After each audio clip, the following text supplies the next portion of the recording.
हन्नोक उनके विषय में बाइबल में लिखा है।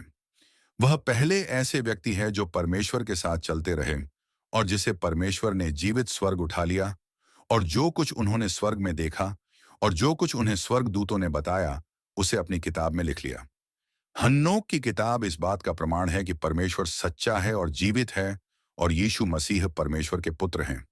यह अध्याय जो अब आपके सामने आएंगे, उसमें आप देखेंगे हन्नोक ने किस तरह मनुष्य के पुत्र अर्थात यीशु मसीह को दिखा।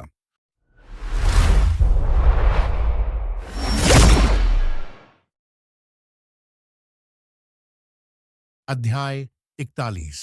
फिर मैंने स्वर्ग के सभी हिस्सों को और स्वर्ग के रहस्यों को और मानव क्रियाओं के रहस्यों को उनके तौल और मूल्य के अनुसार देखा।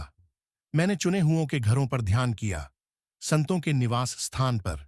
वहां भी मेरी आंखों ने उन सभी पापियों को देखा जिन्होंने महिमा के प्रभु को खारिज और इनकार कर दिया था, क्योंकि आत्माओं के प्रभु द्वारा अभी तक उनके अपराधों की सजा नहीं दी गई थी। यहां फिर से मेरी आंखों ने बिजली और गड़गड़ाहट के रहस्यों का, हवाओं के रहस्यों का, जब वे जमीन पर उड़ते हैं वे किस प्रकार से विभाजित होते हैं, तथा हवाओं, ओस और बादलों के रहस्य का चिंतन किया। मैं उनके मूल स्थान को गया, जहां से वे पृथ्वी से धूल से भरे जाने को निकलते हैं। वहां मैंने उन पात्रों को देखा जहां से हवाएं बहती और फैलती हैं, ओलों के खजाने, बर्फ के खजाने, बादलों के खजाने, और उन बादलों को देखा जो दुनिया के निर्माण से पहले पृथ्वी की सतह पर मंडराते थे। मैंने चांद के खजाने को भी देखा, जहां से उसके विभिन्न चरण जन्म लेते थे, उनकी शुरुआत, उनका शानदार अंत, जैसा कि एक दूसरे की तुलना में अधिक उज्ज्वल है। उनकी शानदार प्रगति, उनके अपरिवर्तनीय कक्षाएं, आपस में उनकी धनिष्ठता, उनकी विनम्रता और उनकी आज्ञाकारिता जो उन्हें सूरज की सीढ़ियों पर लाती है, यह आत्माओं के प्रभु के आदेश के अनुसार है।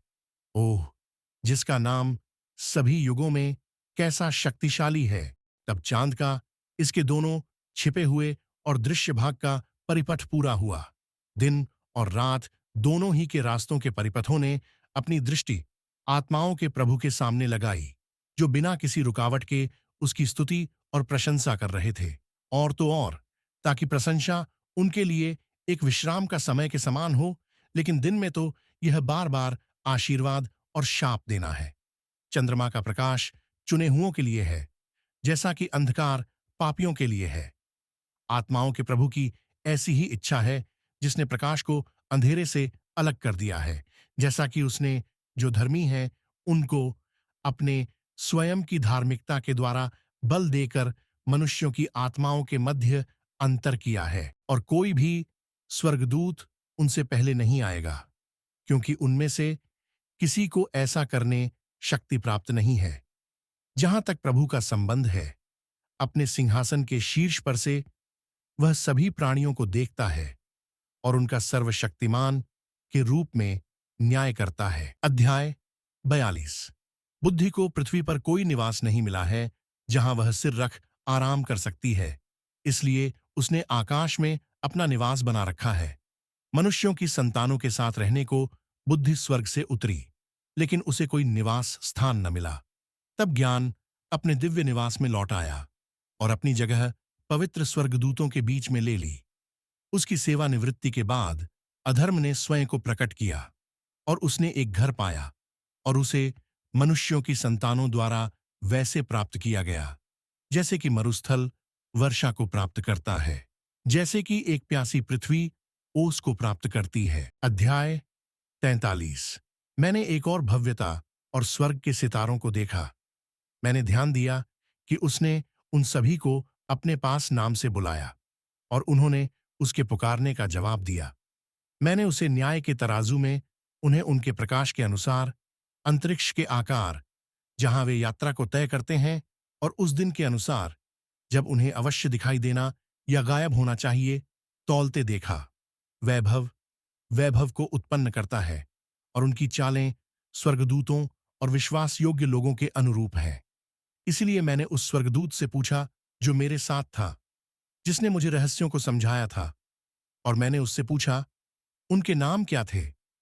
उसने जवाब दिया, आत्माओं के प्रभु ने तुझे इसकी एक छवि दिखाई है।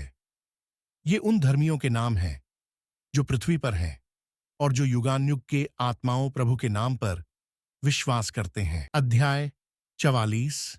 मैंने इसकी भव्यता के लिए एक और उल्लेखनीय बात देखा है कि यह सितारों से निकला और प्रतिभाशाली हो गया, लेकिन उसने इसके साथ अपने को अलग नहीं किया। अध्याय 45। दूसरा दृष्टांत।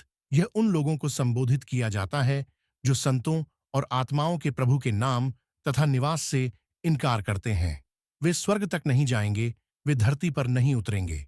यही उन पापियों का जो आत्माओं के प्रभु के नाम का इनकार करते हैं हस्र होगा। वे दंड और प्रतिशोध के दिन के लिए रखे जाएंगे। इस दिन वह चुना हुआ महिमा के सिंहासन पर बैठेगा। वह उनके भाग्य पर संतों की आत्माओं की उपस्थिति द्वारा इसकी पुष्टि करते हुए शासन करेगा। वह उन्हें एक घर प्रदान करेगा जिन्होंने अपना विश्वास और प्यार उनके पवित्र और गौरवशाली नाम में रखा है। इस दिन मैं अपने चुने हुए को उनके बीच में रखूंगा। मैं आकाश का मुख बदल दूंगा, उसके लिए मैं अनंत काल के लिए प्रकाशमान रहूंगा। और मैं पृथ्वी का मुख भी बदलूंगा और उसे आशीर्वाद दूंगा और उन सबको जिन्हें मैंने चुना है, और उन्हें मैं पृथ्वी पर निवास का कारण बनाऊंगा। लेकिन जिन्होंने अधर्म किया है वे वहां निवास नहीं करेंगे, क्योंकि मैंने उन्हें देखा और ध्यान लगाया है। लेकिन धर्मियों को मैं उन्हें अपनी शांति से भर दूंगा, उन्हें अपने सामने जगह दूंगा। पापियों को अनंत लानत, वे पृथ्वी से मिट जाएंगे। अध्याय 46। वहां मैंने अति प्राचीन को देखा जिसका सिर सफेद ऊन की तरह था, और उसके साथ एक और था जिसका स्वरूप आदमी का था। यह आकृति अनुग्रह से भरी थी, पवित्र स्वर्गदूत में से एक की तरह। तब मैंने उन स्वर्गदूतों में से एक से सवाल किया जो मेरे साथ था, जिसने मुझे मनुष्य के पुत्र से संबंधित सब रहस्य समझाया था। मैंने उससे पूछा कि वह कौन था, वह कहां से आया था, और वह अति प्राचीन के साथ क्यों है। उसने मुझे इन शब्दों में उत्तर दिया, यह मनुष्य का पुत्र है जिससे सब न्याय संबंधित है, जिसके साथ वह निवास करती है और जो सभी छिपे हुए खजाने की कुंजी रखता है, क्योंकि आत्माओं के प्रभु ने उसे विशेष रूप से चुना है और उसने उसे सभी प्राणियों से ऊपर महिमा प्रदान किया है। यह मनुष्य का पुत्र जिसे तुमने देखा, राजाओं और शक्तिशाली को उनके शारीरिक परत से फाड़ देगा, उन्हें उनकी स्थिर भूमि से बाहर निकाल देगा।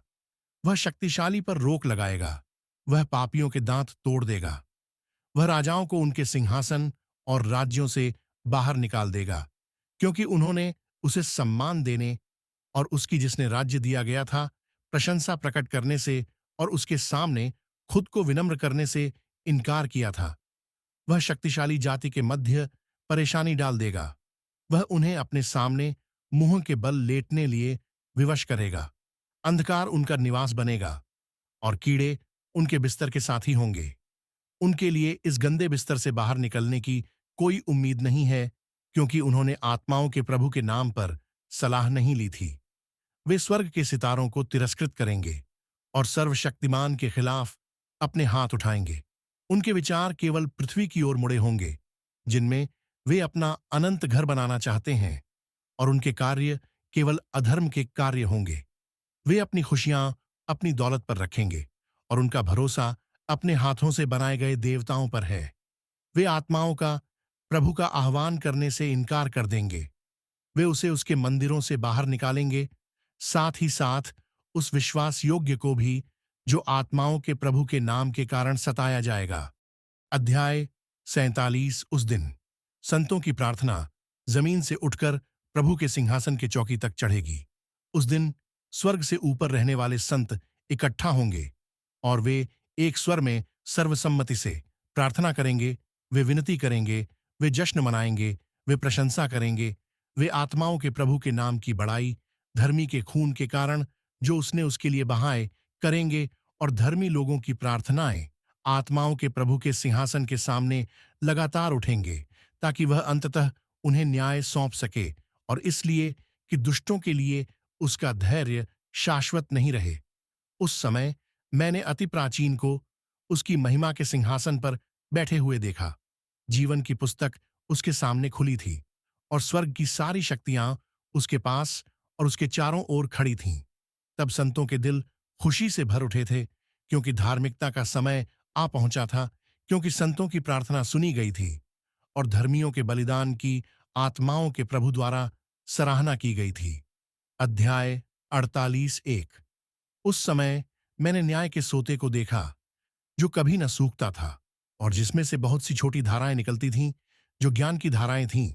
यह वह स्थान है जहां हर कोई जो प्यासे थे पीने को पहुंचे, और उन्होंने अचानक खुद को ज्ञान से भरा पाया और उन्होंने अपना घर धर्मी, चुने हुओं और संतों के संग बनाया। और उस समय मनुष्य का पुत्र आत्माओं के प्रभु के सामने बुलाया गया और उसका नाम अति प्राचीन के सामने पुकारा गया। और सूर्य और तारों के निर्माण से पहले, शून्य में तारों के गठन से पहले, मनुष्य के पुत्र का नाम आत्माओं के प्रभु के सामने रखा गया था। वह धर्मियों और संतों की लाठी होगा, वे उस पर विश्राम करेंगे और वे न हिलेंगे। वह राष्ट्रों की ज्योति होगा, वह उन लोगों की आशा होगा जिनके दिल पीड़ा में है। वे सब जो पृथ्वी पर रहते हैं उसके सामने झुकेंगे और उसकी उपासना करेंगे। वे उसका जश्न मनाएंगे, वे उसकी प्रशंसा करेंगे, वे आत्माओं के प्रभु के भजनों को गाएंगे। इस प्रकार दुनिया के निर्माण से पहले वह चुना हुआ और सहस्यमय उत्पन्न हुआ था और उसके अस्तित्व का कोई अंत नहीं होगा। वह उसकी उपस्थिति में रहता है और उसने संतों और धर्मियों पर आत्माओं के प्रभु के ज्ञान को प्रकट किया है, क्योंकि उसने उनके लिए उनकी विरासत का हिस्सा रखा है। क्योंकि वे इस अधर्म की दुनिया से घृणा करते थे और उससे अपने को दूर रखते थे, उसके कामों और उसके तरीकों से नफरत करते थे और केवल आत्माओं के प्रभु का नाम लेना चाहते थे। इसके अलावा वे इस नाम से उद्धार पाएंगे और उसकी इच्छा उनका जीवन होगा। उन दिनों में राजा और पृथ्वी के शक्तिशाली, जिन्होंने अपनी भुजाओं के बल पर दुनिया को जीत लिया होगा, अपमानित किए जाएंगे, क्योंकि चिंता और परेशानी के दिनों में उनकी आत्माएं नहीं बचाई जाएंगी, लेकिन वे उनके अधीन होंगे जिन्हें मैंने चुना है। जैसे हम भूसे को आग में फेंकते हैं, वैसे ही मैं उन्हें फेंक दूंगा। जैसे हम पानी में सीसा डालते हैं, वैसे ही वे धर्मियों की उपस्थिति में जलेंगे। वे संतों की आंखों से ओझल हो जाएंगे और उनका 10वां हिस्सा भी नहीं मिलेगा। लेकिन उनकी मुसीबत के दिनों में पृथ्वी पर शांति कायम होगी। वे उसकी उपस्थिति में गिरेंगे और फिर न उठेंगे, और कोई नहीं होगा जो उन्हें उसके हाथों से छीन ले और उन्हें छुड़ा ले, क्योंकि उन्होंने आत्माओं के प्रभु और उसके मसीह को मार डाला है। आत्माओं के प्रभु का नाम धन्य हो। अध्याय 48:2। बुद्धि पानी की तरह बहती है और उसके सामने महिमा सदियों से सदियों तक न समाप्त होने वाली है, क्योंकि वह न्याय के सभी रहस्यों में शक्तिशाली है। लेकिन अधर्म छाया के समान गुजरता है, क्योंकि उसका स्थिर निवास नहीं, क्योंकि वह चुना हुआ आत्माओं के प्रभु के सामने निरंतर खड़ा है और उसकी महिमा युगानुयुग बनी रहती है और उसकी सामर्थ्य सदा की है। उसके साथ ज्ञान और बुद्धि की आत्मा निवास करती है। ज्ञान और शक्ति की आत्मा उन लोगों के मन जो धार्मिकता में सोते हैं। वह न्याय करता है और सब छिपी हुई बातों को परखता है।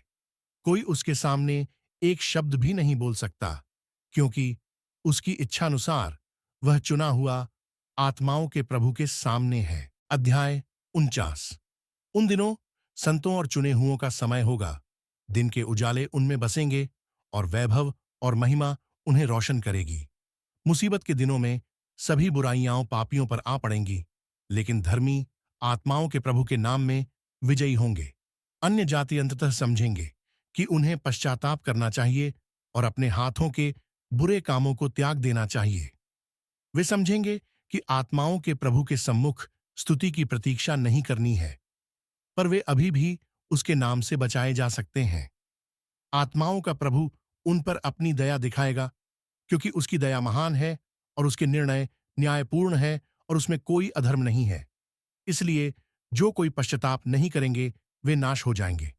नहीं, उन्हें मेरी ओर से और अनुग्रह की उम्मीद नहीं होगी, प्रभु कहता है। अध्याय 50।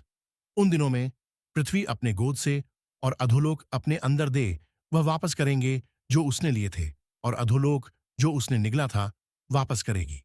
यह अनुग्रह और उद्धार के प्रथम दिन से होगा कि वे धर्मी और संतों को दुष्टों से अलग करेंगे। उन दिनों वह चुना हुआ अपने सिंहासन पर बैठेगा, और ज्ञान और बुद्धि के सभी रहस्य उसके मुंह से निकलेंगे, क्योंकि आत्माओं के प्रभु ने उसे अनंत महिमा से संपन्न किया है। उन दिनों पहाड़ भेड़ों की तरह थर थर कांपेंगे, और पहाड़ दूध से भरे भेड़ी की तरह उछलेंगे, और धर्मी स्वर्ग में स्वर्गदूत होंगे। उनके चेहरे अति आनंद से चमकेंगे। उन दिनों में वह चुना हुआ महिमान्वित किया जाएगा। पृथ्वी खुशी से कांपेगी, धर्मी इसमें रहेंगे, और चुने हुए इस पर अपने निर्दोष पैरों से विचरण करेंगे।